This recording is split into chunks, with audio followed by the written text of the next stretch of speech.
estudante, tudo bem? Bem-vindo a mais uma aula do curso preparatório para o Enem aqui do Essência Educacional. Eu sou a professora Natália, de Biologia, e o tema da aula de hoje é membrana plasmática, ainda na área de citologia, que é o estudo da célula.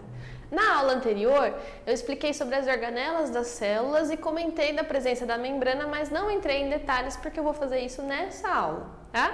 É um tema bastante cobrado no Enem, é importante você entender a função e a composição da estrutura da membrana plasmática. Então, as duas principais funções da membrana plasmática é delimitar a célula, né, limitar o tamanho dela, diferenciar dentro e de fora, e controlar a passagem de substâncias através da membrana plasmática, tanto de dentro para fora da célula quanto de fora para dentro. A gente fala que a membrana plasmática tem uma permeabilidade seletiva, então ela vai selecionar quais substâncias e a quantidade dessas substâncias que vão atravessá-la.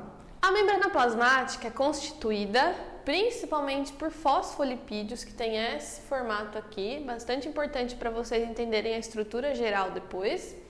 Colesterol, proteínas de membrana ficam inseridas no meio da membrana, ok? Como vocês podem ver na imagem, os fosfolipídios formam uma camada dupla, a gente chama de bicamada de fosfolipídios, e entre eles estão inseridos as moléculas de colesterol. As proteínas, né, de membrana podem estar totalmente inseridas ou não completamente inseridas, certo?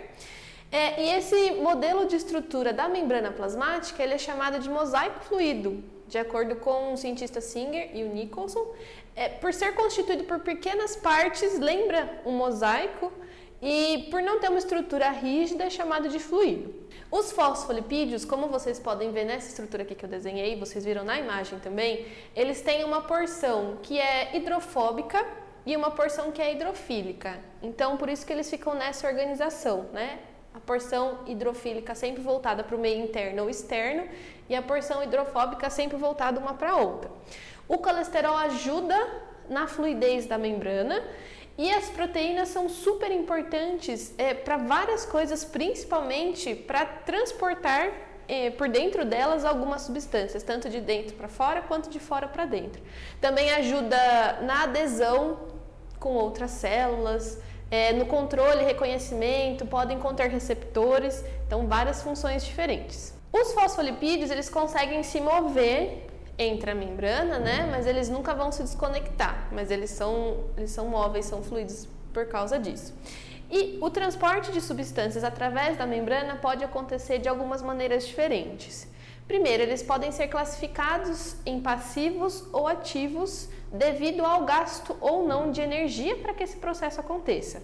Então, por exemplo, osmose, difusão simples e difusão facilitada são transportes pela membrana ou por proteínas de membrana que são feitos sem o gasto de energia, sem o gasto de ATP.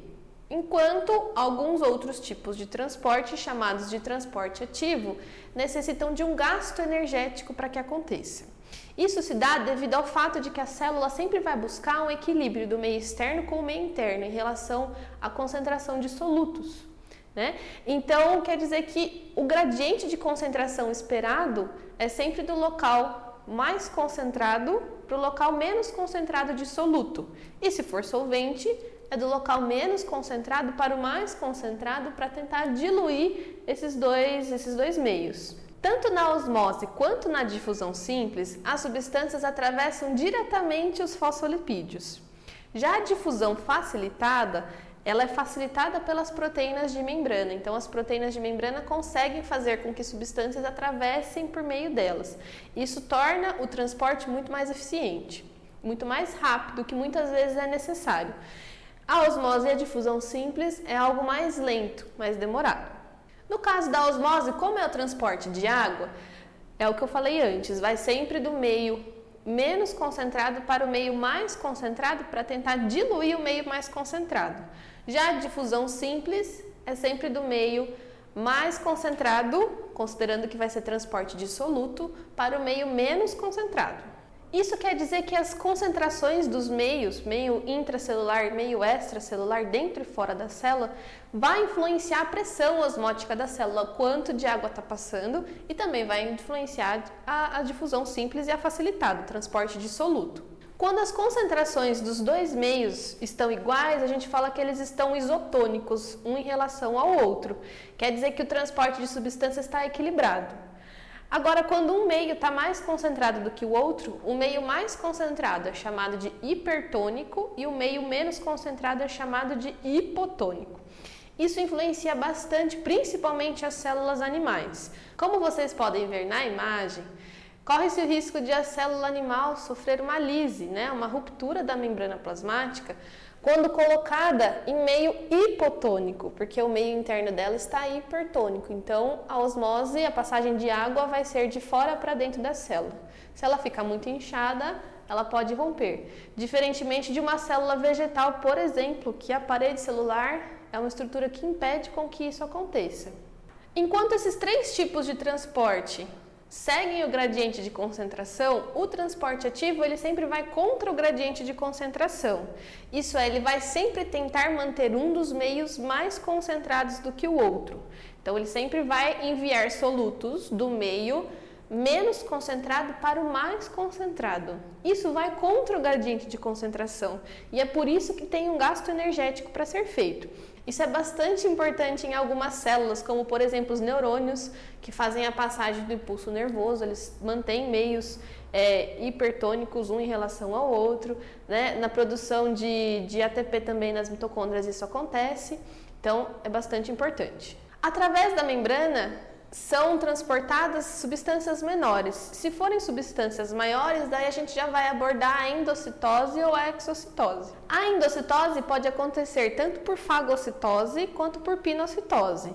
A pinocitose normalmente são a ingestão de moléculas solúveis em águas e são um pouco menores do que as ingeridas por fagocitose, e a membrana da célula forma uma invaginação, como vocês podem ver na imagem.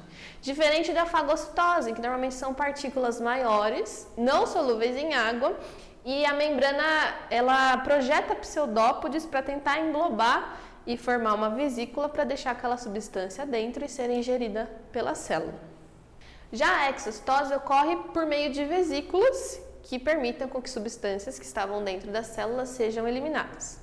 Então vamos resolver o exercício do Enem de 2017.